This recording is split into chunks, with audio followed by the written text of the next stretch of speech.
Nascer, pessoal, ele fala aí, nova ordem mundial, ocorreram transformações na América Latina com a formação da alternativa bolivariana para as Américas ALBA, que busca confrontar os princípios da ALCA.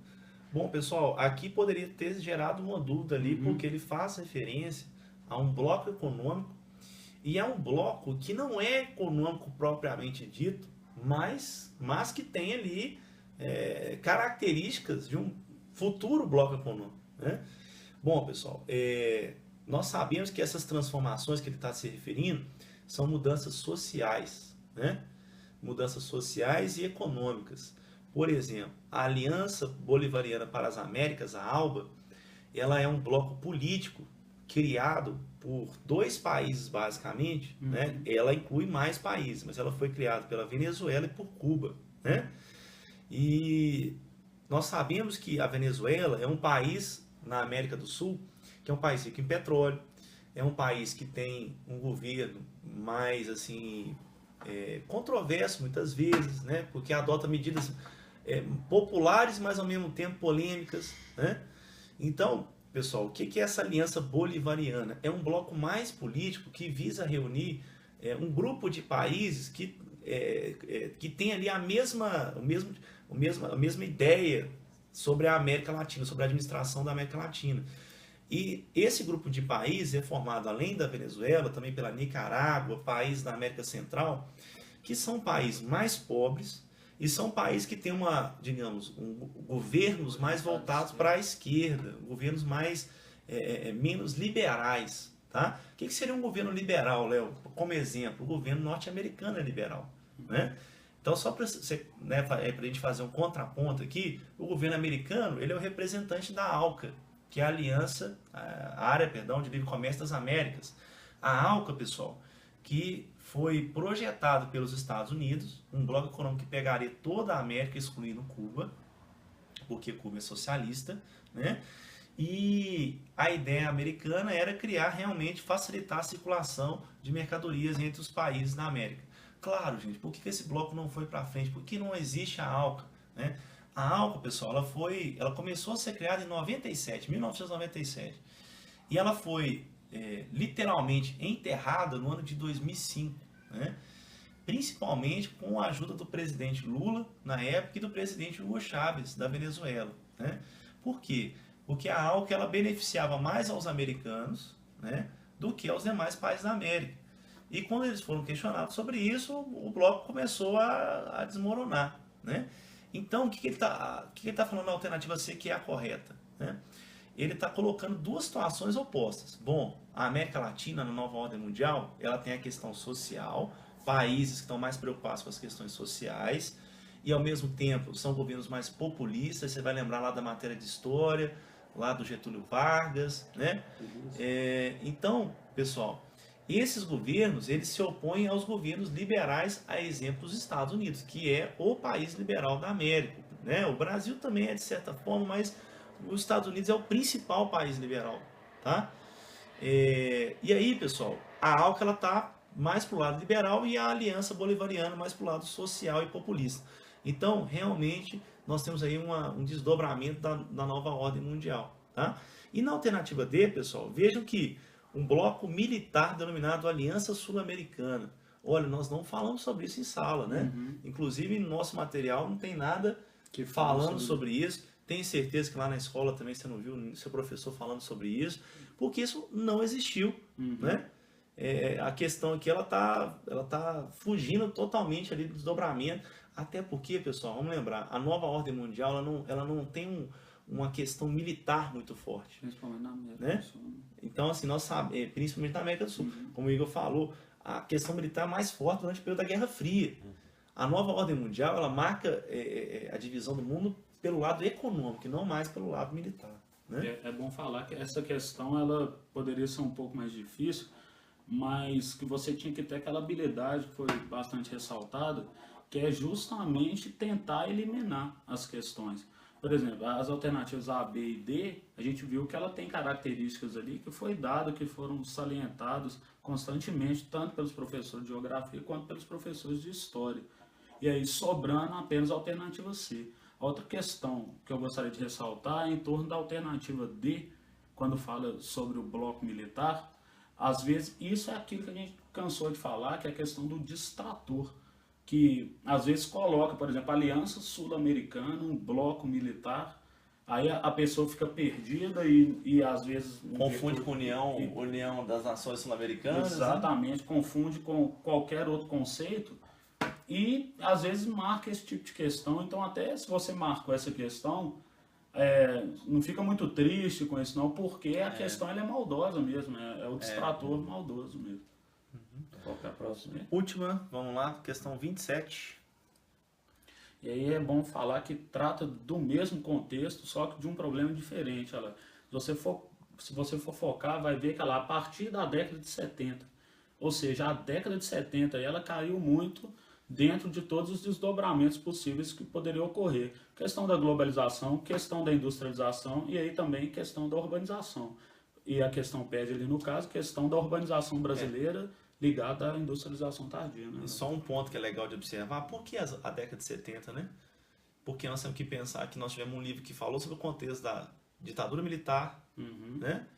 Esse ano nós tivemos aí 50 anos, né? Do golpe militar. Então, pessoal, a década de 70 é a década do milagre econômico, é a década que as coisas estão acontecendo no Brasil e no mundo também, como o Igor falou, né? E até muita gente sentiu falta do tema ditadura na prova de história, cobrando sobre isso. Diretamente não fala sobre ditadura militar, mas o contexto está todo ali. E basicamente 4 questões aí falam sobre esse período. Sobre a década de 70. E aí você vê os fenômenos ali sociais, né? Questão da urbanização brasileira, isso aí foi bastante salientado.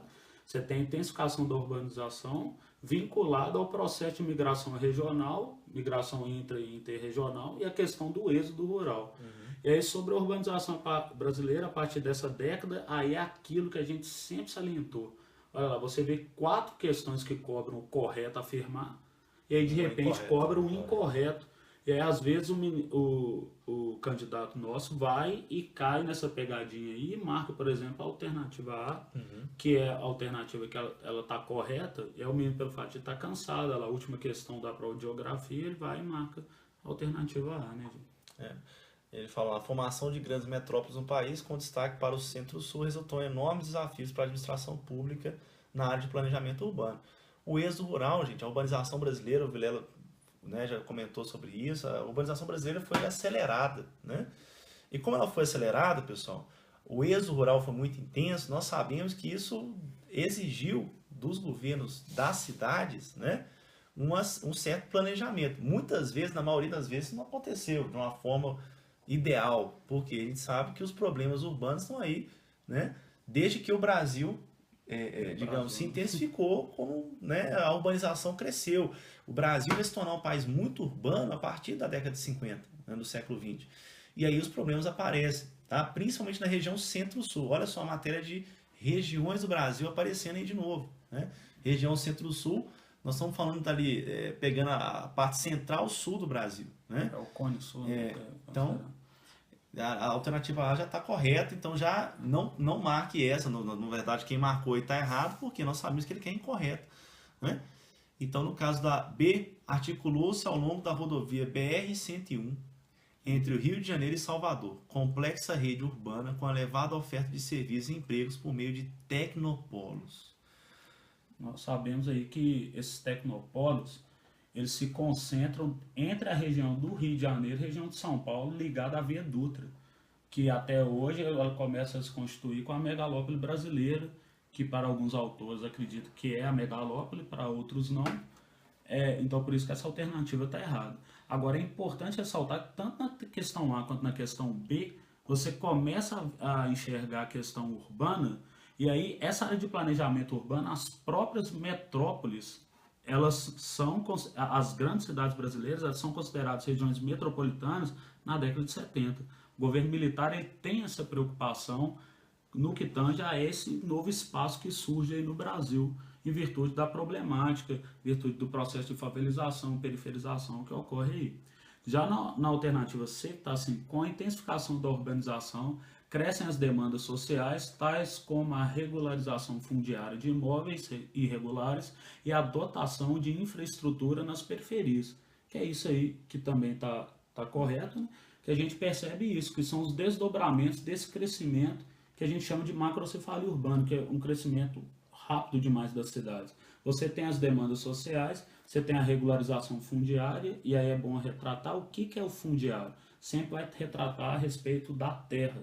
Fundos, na época do Império Romano, o que? Propriedade de imóveis irregulares, favelização, as pessoas ocupando as favelas e a dotação de infraestruturas para essas periferias aí. E aí, qual que é a letra D? A letra D, a falta de espaços para o lazer em algumas metrópoles brasileiras, uma vez que a produção desses espaços privilegiou a construção de edificações e vias de circulação. E aí também é uma outra alternativa que é correta, pensando de novo naquele processo de urbanização extremamente rápido, num processo de urbanização que foi também extremamente concentrado nessa região centro-sul e que os problemas desse processo rápido e concentrado, eles são inerentes às cidades aí, e não só no Brasil, isso em qualquer país, em qualquer área urbana mundial, a gente tem alguns tipos de problemas. A diferença é a intensidade desses problemas, mas eles sempre vão ocorrer, principalmente na questão de infraestrutura, na questão social do lazer, de aproveitar aquela cidade. E aí, quando ele está falando sobre a construção de edificações e a circulação, entra falando muito sobre a função urbana. Você privilegiar os acessos rápidos, os espaços que são cada vez mais valorizados, aí de novo a questão fundiária dentro da área urbana, construir edificações, porque aquilo ali, aquele terreno dentro da cidade, ele é cada vez mais valorizado. E você tem que conseguir aproveitar aquilo da melhor forma. Bom, galera, seguinte, chegamos ao final da nossa análise da prova de geografia do Coltec e vamos para as nossas considerações finais. Candidato, seu 30 segundos.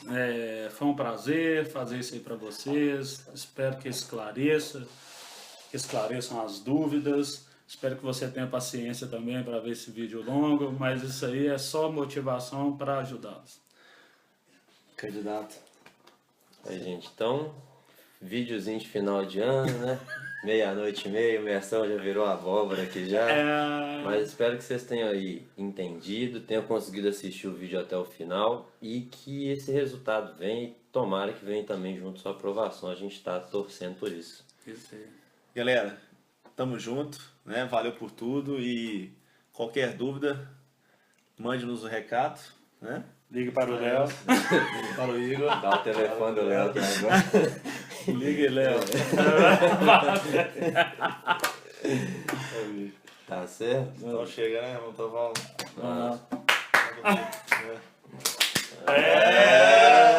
Hoje tem. No final do vídeo vai ser isso aí, você sabe, né? Vamos quebrar.